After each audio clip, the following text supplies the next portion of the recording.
सुनते नहीं, आधी गगरी छलकत जाए। तो आप पूरा बात सुनेंगे तो ज्यादा फायदा, कायदे में रहोगे तो फायदे में रहोगे।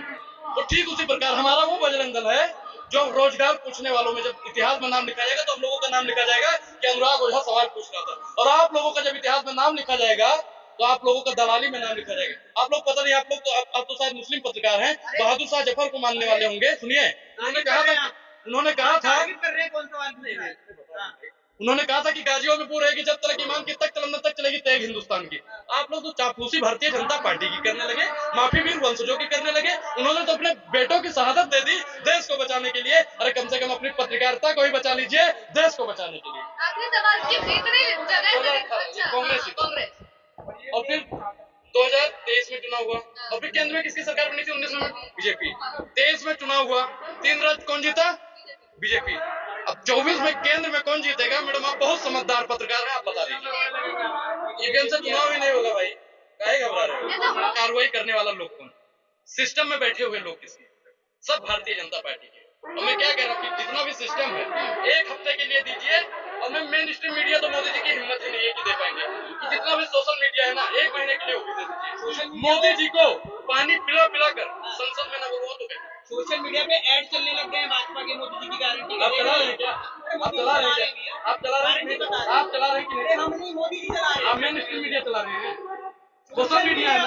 आप सोशल, आपका कौन सा मेन स्ट्रीम मीडिया है? सोशल मीडिया ये मैडम आप लोग चला रहे हैं कि नहीं? जब आप लोग नहीं चला, कौन चला रहा है भाई? आरएसएस का लोग चला रहा है। हर चैनल पे आ रहा है भाई। नहीं, मोदी जी की गारंटी वारंटी कुछ नहीं है। मोदी जी की अगर गारंटी होती तो सबको रोजगार मिल जाता। मोदी जी की अगर गारंटी वाकई में होती तो सबको पक्का मकान मिल जाता। मोदी जी की गारंटी होती तो सबको जल नल मिल जाता। गारंटी पे जीते हैं ये दावे हैं चीजें। मैडम देखिए, गारंटी मैं मानता हूँ कि भारतीय जनता पार्टी जो है ना वो कांग्रेस के ही मुद्दों पे चुनाव लड़ती है। आप बताइए कि जो गारंटी राहुल गांधी की सरकार ने कर्नाटक में दिया था भैया, वही मोदी जी जाके राजस्थान में छत्तीसगढ़ में दे रहे हैं। मोदी जी के पास अपना कुछ बचा नहीं है, दूसरों के मुद्दों पर चुनाव लड़ने का काम करते हैं। प्रधानमंत्री मैडम देखिए, जीतता और हार तो चुनाव में लगा रहता है, लेकिन बेईमानी से अगर कोई जीत जाए तो ये तो गलत है। जब कर्नाटक में जीते, तेलंगाना में जीते, वहाँ बेईमानी नहीं हुई, बेईमानी सिर्फ इन्हीं राज्यों में हुई। मैडम देखिए कि भारतीय जनता पार्टी दक्षिण भारत में पूरा खत्म हो गया। दक्षिण भारत में भाजपा इतना भी नहीं बचा, और उत्तर भारत में आज भी कांग्रेस का 40% से ज्यादा वोट। तो कांग्रेस पार्टी में खत्म हो गया, लेकिन भारतीय जनता पार्टी दक्षिण भारत से खत्म। तो इससे क्या दिखाने की मैडम दिखाने की कोशिश ये है कि अभी भी जो पढ़ा लिखा लोग है ना, 60% से ज्यादा लोग बीजेपी को वोट नहीं देता है, और 24 में यही लोग भारतीय जनता पार्टी की तानाशाही को उखाड़ कर फेंक देगा। उनका भी एक ही नारा है कि रोजगार दो या गद्दी छोड़ो, महंगाई कम करो या गद्दी छोड़ो। क्या चीज? जीत की गारंटी है। लाल किला से बोला है, सुना होगा आपने क्या? लाल किला से तो मोदी जी ने बहुत कुछ बोला था, वो भी आपने सुना होगा। भाइयों बहनों मित्रों, पक्का मकान देने का अगर कोई काम करेगा तो नरेंद्र मोदी करेगा। बोला था नहीं बोला था? पक्का मकान मिल गया? पक्का मकान मिल गया है? अरे भैया सबको पक्का मकान मिलेगा 2022 तक, 75वां महोत्सव मना। भाइयों बहनों मित्रों, हर गांव तक सड़क जाएगी। अपने गांव में ले चलो मैडम, खड़ंजा भी नहीं। एक चीज बताइए कि हम लोग उस बजरंग दल को बैन करने की बात करते हैं जो धार्मिक उन्माद फैलाता है। हम लोग उस बजरंग दल का सपोर्ट करते हैं जो महंगाई बेरोजगारी का बात उठाता है। हम लोग आतंकवादियों को एक है मैं तो जो रोजगार मांगता है उस बजरंग दल में हूँ भाई। बजरंग दल में है मैडम, मैं उस बजरंग दल में हूँ जो रोजगार की बात करता है। सब बजरंग दल के कार्यकर्ता खड़े हैं। मैं क्या कह रहा हूँ, आप भी एक बजरंग दल के हैं। अगर महंगाई बेरोजगारी पर सवाल पूछते हैं तो आप भी बजरंग दल के। मैं एक चीज भाई सुन लीजिए, मैं वही तो बता रहा हूँ। सुनते नहीं, आधी गगरी छलकत जाए। तो आप पूरा बात सुनेंगे तो ज्यादा फायदा, कायदे में रहोगे तो फायदे में रहोगे। मैडम मैं बता रहा हूँ कि जब आपको याद होगा कि जब भगवान राम पुल बना रहे थे, राम सेतु बना रहे थे, तो एक गिलहरी थी जो धूल ओढ़ के जाती थी समुद्र में फिर आती थी। तो भगवान राम ने उसे उठाया, बोले क्या कर रही हो? तो उन्होंने कहा मैं पुल बना रही हूँ, मैंने सुना है राम आने वाले हैं। तो उन्होंने कहा कि इससे क्या होगा? तो उन्होंने कहा कि मेरा नाम पुल बनाने वालों में लिखा जाएगा। एक चीज बताएं, देश की जनता बोल रही है ना, जनता बोल रही है, और जनता नेता को चुनता है राहुल गांधी प्रियंका गांधी चुनती है। मैडम आप बताइए। नहीं देखिए, बयान देंगे, हर चीज का समय होता है, वो भी बयान देंगे।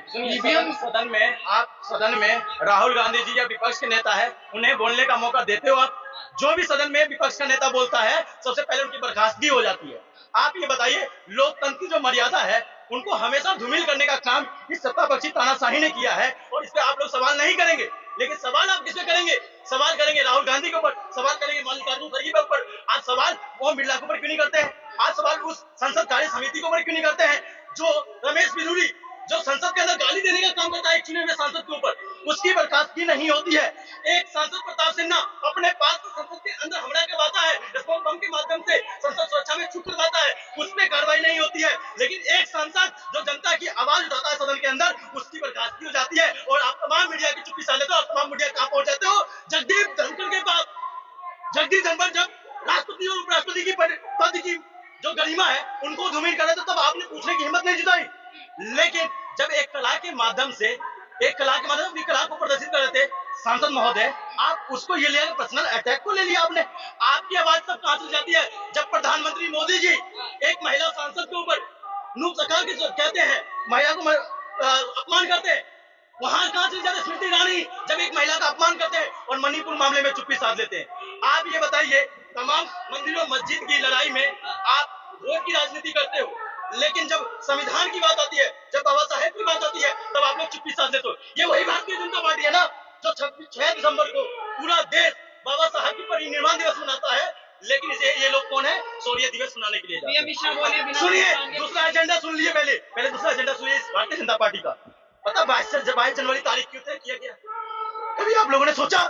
नहीं सोचा, क्योंकि 26 जनवरी जो 26 जनवरी में पूरे पुख्ते से कह रहा हूँ, जो 26 जनवरी जिस दिन हम लोग को गणतंत्र मिला, जिस दिन संविधान लागू हुआ देश के अंदर, उसको खत्म करने की रणनीति भारतीय जनता पार्टी ने 22 जनवरी के माध्यम से बनाया है, और पूरा देश चुप्पी साध करता है। ये पूरा मीडिया सवाल नहीं उठा रहा है, पूरे देश में राम मंदिर करे जा रहा है। मैं राम मंदिर के खिलाफत नहीं हूँ, लेकिन ये क्या संयोग है, ये आपने 22 जनवरी का पद रखा।